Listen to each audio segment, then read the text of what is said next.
May 1987. A wonderful day. The sun was rising at the horizon, and I was driving on the Marginal along the Côte d'Azur of Portugal. I saw the ocean, and the waves were coming like horses, white horses to the shore.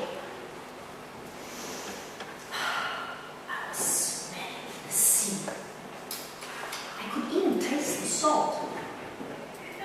This was my new home. Home is actually what I had left 48 hours ago. It was difficult for my parents to say goodbye to me at my 25 years old years and let me go to Portugal. It was heartbreaking for me to see my mom crying that much. But I had to go. I couldn't stay there. I would have never ever forgiven myself if I would have stayed there. I had to go. So I went in my car, drove away, and I tell you, I'll hold my tears back until I was sure that my mom wouldn't see me anymore. And then I burst into tears. Guys, I cried until the fresh water, 90 meters away from home, 60 meters away from home. But as soon as I was over that border, I was fine. And I was ready to focus and to face my future. And now, I was here, in Portugal. And that was my new home. I tell you, Portugal was pretty different from Germany.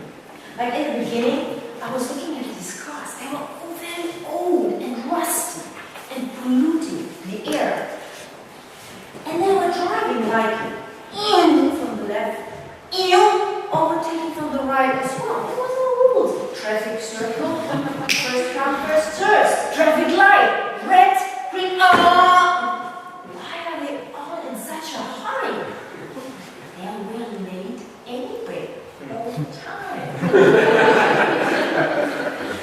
And the streets, you can't imagine this, but even on the marginal, they have holes on the street, on the most unexpected places, coming around, I didn't understand that. But I tell you, the Portuguese people, they were very nice. They were very friendly, always with a big smile, greeting you, kissing you. I like that one. Yeah, and beside that, Portugal had very new things to offer, like new smells, new tastes. One smell I remember that was not so good, I remember I was in Jumbo. There was one of the supermarkets beside this, there was no other supermarket that size. And I was in the supermarket and there was that smell. That smell was followed until I came to that table full of dried, salted fish. Everybody was allowed to touch that fish. No worse, they would eat that stuff. They would eat that stuff on Christmas with chickpeas. I tell you, nobody in Germany would understand something like that. But that was not all in terms of taste, like potatoes with cold olive oil, boiled fish, chewy beef. That was also my thing. And there was nothing that I asked myself, why the heck did they not put such a nice weather? Why did they not put the chairs and tables outside of the restaurant so that the people could eat outside? No, we had to go inside, and you would stand there mostly with the floor covered with these sugar packets, empty sugar packets, all on the floor, lying around. And then this fluorescent light, very bright light, cold atmosphere, and then in this mess, who the heck would want to drink a coffee like that? Coffee. I drank my first coffee, so I didn't speak in Portuguese, and I said like, café! So, café, and they brought me a little cup of coffee, spoon, and then a packet of sugar, and I'm like, oh my gosh, you have to learn Portuguese. So I put bit of sugar in this thing, you know. I don't like sugar very much. Stirred around and courageously took my first sip. What